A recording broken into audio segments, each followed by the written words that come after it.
So I do random dithering in order to, we have God said 16 color, and so I get more colors. It's kind of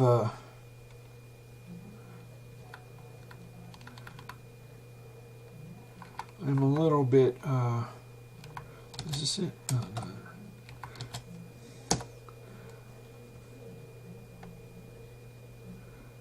I don't know if this violates the spirit of 16 color. What the heck? Let's anyway. Now the first-person shooter has these are 3D mesh sprites. So if you go in here and you can edit them with the sprite editor. So you pick the mesh you want to edit. Edit mesh. If it's shiftable, that's that gives an offset for an icon. Anyway, so we can edit the mesh. This is a plant, a potted plant. Anyway, so you can go to I didn't have this before, but now I have edit as text. So this is the vertices and the triangles. The vertices have the XYZ, and the triangles have the vertex numbers and a color.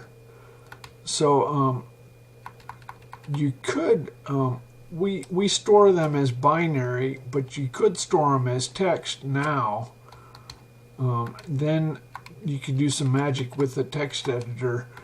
It's okay. I like it as binary. I know it's a major change, but I like them as binary. So if you want to see how they're stored, let's go ahead and copy this home, and we'll play it. Let's copy it to the B drive. Why do I do that? I don't know. B drive is the RAM drive. So now we go to drive B directory star full. Okay, now we want the cluster is number 203. Those are just blocks, by the way. Anyway, so do you want to dump the whole file? Oh, I have a dump command now. I didn't have this before. I think we don't have star.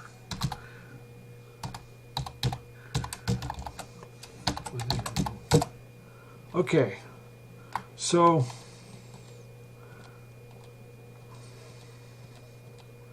there's several sprites in there. Here's the text of the source code, and then there's a 0, and then it's binary for those meshes and other sprites. So is that crazy or what? It's not a very compressed format. Oh well. But however, you know what's cool? We get file compression because it's got a Z. It automatically compresses and decompresses because it ends in .z. This is, the actual size is 5,000 hex, but the storage size is 2400. So we have compression. So let's go look at that. We can just play it right here. Okay, so we have I'm going to turn the volume down. So 5. So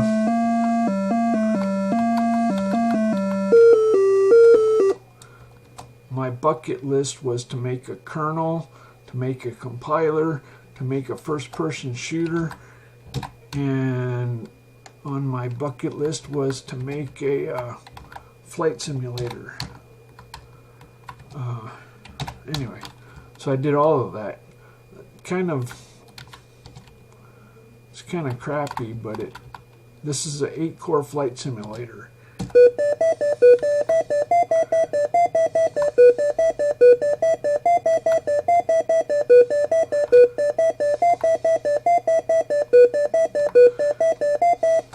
So it draws triangles. The first-person shooter also draws triangles. Now the map is stored as a sprite in the it's all in the source code. You don't need resource files. So there's no well, you could do headers. I guess I should show you an application. So I don't know, Excalibur. So you're supposed to make a load, which includes, you just include the files, it loads them into memory. A run does a load, and then it starts up, then it calls the main routine, and these go in an app directory. So this has this anyway. So I don't like little files. Like, I don't really like. Windows did this. They put all their declarations in one header. Windows did pretty much. So you don't need to include headers because you run just in time, and all the symbols are in a symbol table already. Adam's symbol table. Tasks inherit the symbols of parents, and everybody's a child of Adam. And Adam, when Adam starts, Adam starts compiling. All these includes those headers that I showed you. Adam includes those headers into his table. And then Adam starts including source code. So during boot, we have lots of code that's compiled. So this is all really, really elegant. The command line feeds into a C compiler. So if I say I64 count I64N,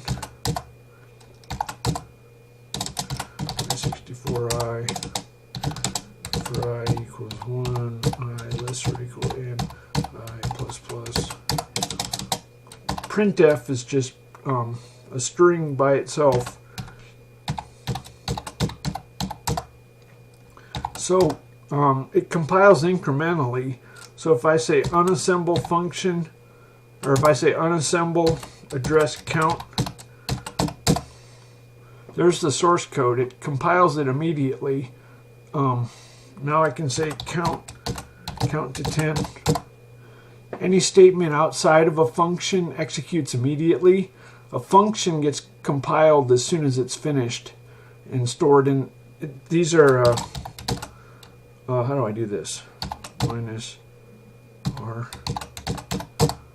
So in our local environment symbol table, you can think of it like environment variables. We have count and we have another function. I can say I64I.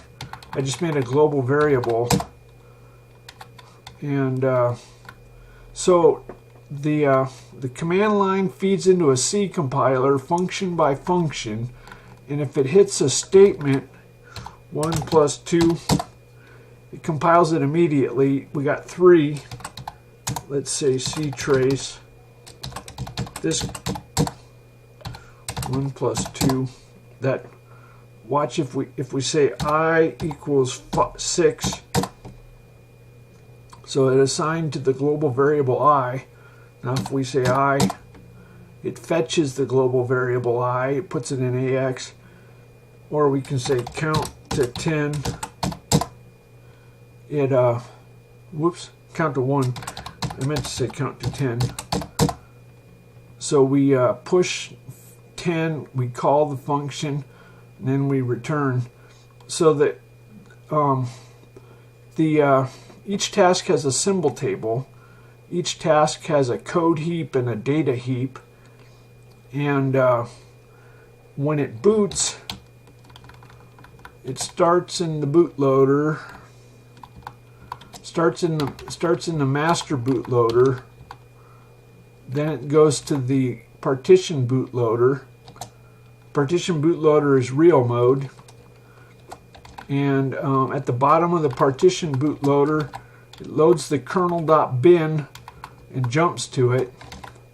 So we go to the kernel directory. This module goes in the low 640, and the module is compiled with this make. This is the project file. All it is an include of C++ files. These are not headers. These are C files.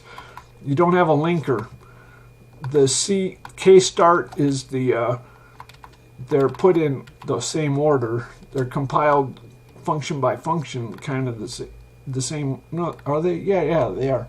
Anyway, so this starts in real mode. It calls a couple BIOS routines to change to VGA mode, to get the memory, to get the number of PCI buses. Then it sets up a global descriptor table and changes to protected mode. Then I think it patches the absolute addresses in all the kernel module has 64-bit code. All the code has to be patched. So it patches itself, and it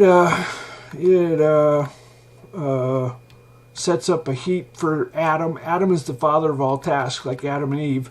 Sets up Adam's heap, and we changed to 60. We had to set up the page tables and change to 64-bit mode.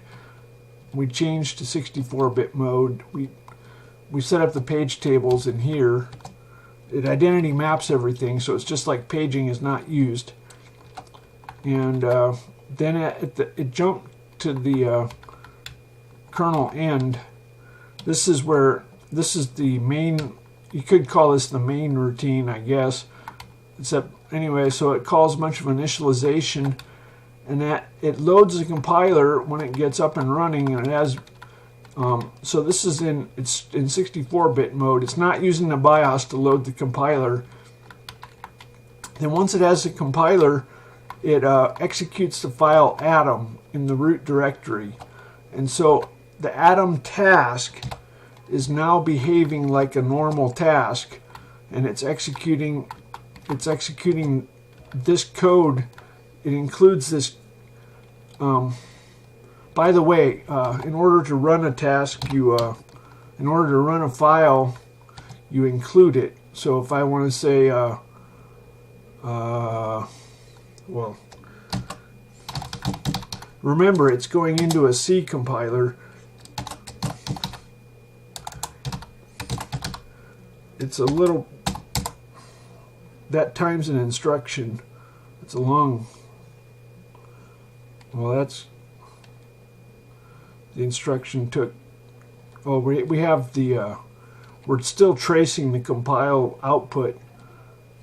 I'll turn off the compile trace. Anyway, long story short, getting back to Atom, so that when it starts up, this is like your autoexec.bat file. In other words, it's the start of everything. And when it gets done, it goes into your home directory, your account, and it compiles stuff. And all this code is getting placed into memory, just like, you know how we have who minus r.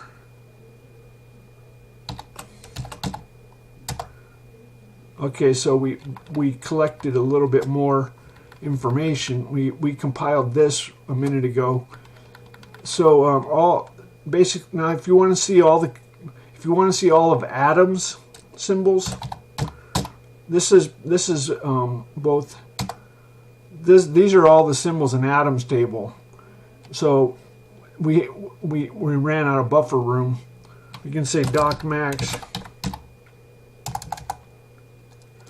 and then the command line document. Anyway, so now we have all the symbols. So these are all the symbols in the whole operating system. These are, some of them are compiled in,